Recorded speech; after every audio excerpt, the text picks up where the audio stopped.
Lieutenant Colonel Peter Bates, working for ABF, the Soldiers' Charity. My interest in D-Day was really sparked off by my mother's father, who was a company commander and was killed on Sword Beach.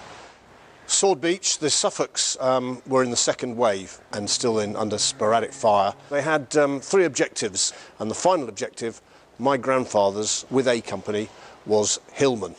So what happened next was my grandfather approached it up a sunken lane and they came under some heavy machine gun fire. They withdrew, worked out a better route, and with Bangalore torpedoes broke through the first set of wire.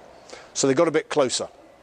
At this stage they realised that everything they were firing at these metal cupolas was just bouncing off. There was no impact at all, and he made the decision that he needed to go back and get the commanding officer briefed up and asked for reinforcements.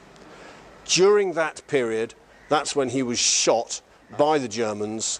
When I was recounting that to my mother, realised that it was about time that I took her to see her father's place of action and where he was killed.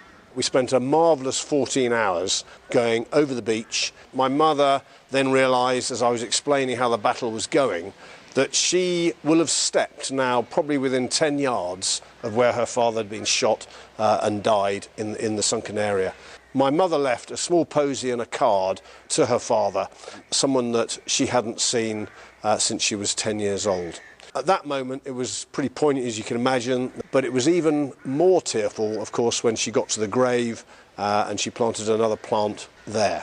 Now, the reason I tell you that part of the story is that when I was returning with a bunch of school children, I actually met the Ami de Suffolk controller, and he remembers seeing the card that my mother left there, and he kept it because Geoffrey Riley was a bit of a star as far as the French were concerned because of his attack on Hillman.